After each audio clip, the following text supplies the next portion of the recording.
Alors, les mises à disposition, l'attente et les conditions d'annulation.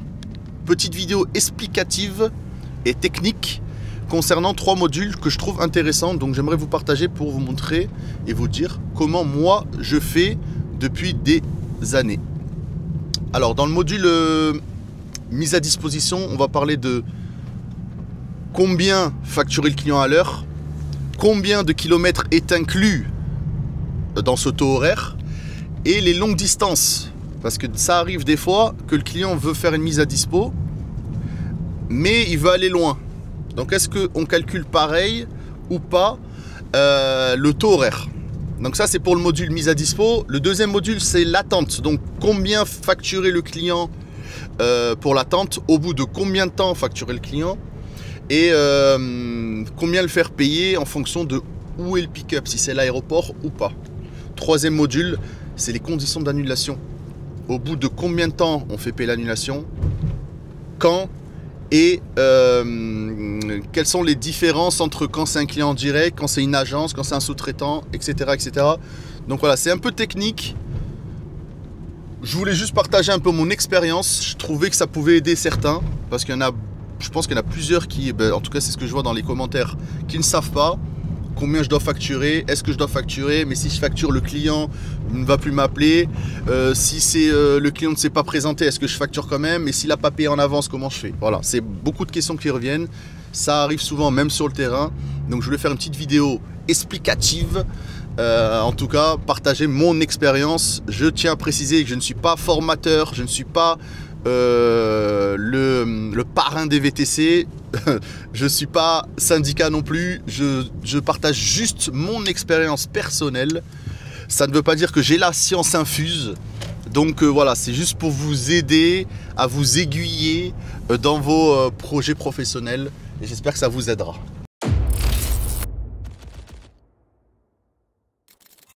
Alors, les mises à disposition. Combien déjà faire payer à l'heure le client? Déjà, moi je pense qu'il faut mettre un minimum de forfait lors d'une mise à disposition. C'est-à-dire que tu ne peux pas vendre une mise à dispo, en tout cas pour ma part, à moins de 4 heures. Par exemple, si le client il te dit j'ai besoin de toi mais pour 1 heure ou pour 2 heures, pour moi je ne l'accepte pas. En tout cas je l'accepte mais il payera le forfait minimal qui est de 4 heures. C'est-à-dire, je donne un exemple concret. Imaginons moi je fais un forfait de 80 € de l'heure. Le client il a besoin de moi 2 heures. Je lui dis désolé, nous on ne fait pas de mise à dispo pour moins de 4 heures. C'est-à-dire que si tu as besoin que 2 heures, tu paieras 4 fois 80 €. C'est un forfait minimum. En tout cas, moi c'est ce que je fais. Il y a des personnes le minimum c'est 3 heures, il y en a c'est 2 heures. Chacun fait ce qu'il veut. Moi personnellement c'est 4 heures. Parce que j'estime qu'en fonction de ce qu'il veut faire et l'attente, etc., c'est pas rentable de se déplacer pour faire 1 heure ou 2 heures. Parce que du coup, le taux horaire de, je sais pas, on va dire 80 € de l'heure, tu vas te déplacer, rester 1 heure avec le client, c'est même pas le prix d'un transfert. Donc personnellement, je trouve que le taux minimum, en tout cas le forfait minimum à donner au client, ça serait 4 heures. Ça, c'est la base. Ensuite, combien facturer le client? Ça dépend de ce que le client veut faire. Donc c'est très important de demander au client avant de donner un tarif quels sont les plans, qu'est-ce que vous comptez faire. Est-ce que je vous amène au resto et j'attends et après je vous ramène, ou est-ce qu'on va faire une visite des lieux d'un point A, un point B, un point C, un point D, un point E et après un machin, ou est-ce que on va à Marseille? Tu vois, ça dépend parce que selon ce qu'il veut faire le client, le tarif sera forcément différent. Il n'y a pas de tarif universel, ça n'existe pas, en tout cas pour moi. Tu ne peux pas faire facturer le même taux horaire pour un client qui va juste au resto et tu vas l'attendre devant pendant, je sais pas, X heures et ensuite le ramener chez lui. Contrairement à un autre qui va te dire je vais aller visiter là, ce musée, après je vais aller là à Monaco et après je vais aller là à Cannes et ceci, cela. Parce que tu vas forcément beaucoup rouler et donc les frais engendrés par cette dispo ne seront pas les mêmes, le péage, etc. Donc si tu veux un exemple concret, je donne un exemple vraiment de ce que moi je fais avec les sous-traitants. Si il n'y a que de l'attente, tu peux te permettre de baisser ton taux horaire. par exemple, en van, tu peux te permettre, imaginons le client, il veut juste, c'est encore le même exemple, c'est un exemple, un bon exemple. Le client veut juste que tu l'amènes au resto, tu l'attends pendant 5 heures et ensuite tu le ramènes. Tu peux te permettre de faire 80 € de l'heure. Parce que 80 € de l'heure, tu vas rien faire, tu vas juste faire un transfert, attendre et un deuxième transfert. Tu seras dans ton véhicule, tu vas attendre, tu vas dormir, tu vas être sur YouTube, TikTok, etc. Comme ce que tu es en train de faire à l'instant. et le temps il va passer, tu encaisses à l'heure. Donc zéro frais, tu vois. Par contre, si c'est un client qui veut aller au musée, et après un autre musée, et après un aquarium, et après visiter ceci, cela, et un parc et tout, et machin, et tu sais que tu en as pour la journée, en gros tu vas faire comme un tour, ça, tu es obligé de monter le taux horaire, c'est-à-dire minimum, vraiment pour moi, hein, le strict minimum c'est 100 € de l'heure. Parce que le van il va faire que rouler, avec des légères attentes. Finalement tu es en mise à dispo, oui, mais tu roules. Donc c'est 100 balles de l'heure. Idem pour les navettes, parce que souvent les sous-traitants t'appellent pour faire de la navette, en tout cas quand tu as un van. Et ça, moi, je suis désolé, mais c'est 100 balles de l'heure, pas 1 € de moins. Parce que le van, il roule H24 non-stop du début à la fin. Navette, j'explique pour ceux qui ne savent pas ce que c'est. C'est par exemple, il y a un événement, je donne un exemple, allez, encore un exemple au hasard, hein, Monaco. Quelqu'un qui, je sais pas, un gros groupe, je sais pas, on va dire, ils sont 100. Tu dois amener ce groupe-là à un événement. Donc, en fait, tu fais que des allers-retours entre l'hôtel et l'événement. Aller, retour, et tu ramènes les gens petit à petit. Et après, donc une fois que c'est fini, tu fais le sens inverse de l'événement à l'hôtel. Donc ça, finalement, tu roules H24. Donc forcément, tu ne peux pas faire en tout cas le même taux horaire que quelqu'un qui va juste amener son client au resto et attendre et dormir, tu vois. Donc voilà, moi, mes deux bases, c'est 80 € de l'heure si ça dort, 100 € de l'heure si ça roule, tout simplement. Après, voilà, tu peux ajuster en fonction de chacun, hein, si c'est un sous-traitant, si c'est un client, si c'est un blindax, si c'est un mec que t'appelles souvent. En fait, ça dépend. Il n'y a pas de règle d'or. Ça, c'est vraiment, on va dire, la moyenne générale, la base à comprendre. Ensuite, les mises à dispo pour les longues distances. Ça, c'est déjà arrivé, c'est rare. Mais par exemple, un client qui te dit, j'aimerais, tu me pick up, je sais pas, à l'aéroport de Nice. On est en dispo. J'ai besoin de toi pour toute la journée, mais je dois aller à Marseille et après on revient. Ou à Saint-Tropez, voilà, c'est pareil, une longue distance, je vois, pour moi Saint-Tropez c'est une longue distance. Parce qu'il y a quasiment 2 heures de route. Donc, est-ce que je facture le client dès que je le pick-up ou est-ce que je le facture une fois que je le dépose? Là, il y a deux écoles. Moi, personnellement, je suis plutôt de l'école, je suis désolé, mais tu payes le transfert. Et après, on compte la mise à dispo une fois arrivé sur place. Tu as une autre école qui dit je fais payer la mise à dispo tout de suite. Je donne un exemple concret parce que je sais que vous aimez bien les chiffres. On va rester sur le 80 € de l'heure. Nice Aéroport, Saint-Tropez, il y a 2 heures de route. Il y a des mecs qui vont faire payer la dispo tout de suite, c'est-à-dire 80 € de l'heure. Déjà pour y aller, le mec il va payer que 160 €. Parce que tu mets 2 heures, donc 2 heures. Et après tu vas attendre là-bas, je sais pas, 5 heures et tu reviens. Donc tu vas compter 2 heures aller, 2 heures retour, plus les 5 heures qu'il a attendu. Donc ça fait 4 plus 5, 9. 9 fois 80. Moi personnellement, je calcule pas comme ça. On va faire un exemple concret parce que c'est déjà arrivé et ça peut encore arriver. 9 fois 80, ça fait 720. Moi personnellement, j'aurais plutôt fait payer le trajet. Donc en van, on va dire 350 €. Donc le trajet, tu enlèves 2 heures. Donc quoi, les 2 heures de trajet, tu les comptes pas. Parce que si tu peux pas compter la dispo plus le trajet, donc on va dire tu comptes à partir que quand tu es là-bas. Donc il a attendu 5 heures pour le même exemple. Ça fait 5 heures plus 2 heures de retour. Ça fait 7. Donc tu as 350 plus 7 fois 80. Tu as 560. Plus. Donc 760 plus 350, ça fait 910. Tu vois, moi je le calcule comme ça. Tu vois la différence?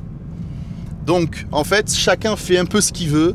Moi personnellement, quand c'est une longue distance, Marseille, Saint-Tropez, ce que tu veux, même en Italie, moi, voilà, encore une fois, c'est mon avis, c'est ce que je fais moi. Chacun fait ce qu'il veut. Sûrement dans quelques années, ça marchera plus parce qu'il y aura tout le monde qui fera comme je vous disais tout à l'heure, la deuxième école qui compte directement la mise à dispo pour faire payer moins cher le client. Mais moi je trouve ça inadmissible de faire payer un trajet à l'heure alors que donc ça fait 80 balles de l'heure x 2 pour aller à Saint-Tropez, ça fait 160 €. C'est juste honteux de faire payer ça à un client malgré qu'il reste en dispo avec toi. Toi, t'as rien demandé, t'as quand même fait le trajet, t'as roulé, machin. T'as fait 200 km plus le retour. Voilà. Moi, ça, c'est mon conseil. Comptez le trajet. Le Marseille, ça couche pas, vous le vendez 350 €, c'est un exemple, ou le Saint-Tropez, vous le vendez 300 €, peu importe. Et vous comptez la dispo à partir du moment où vous avez déposé dans la ville en question. Et en tout cas, à partir du moment où vous attendez.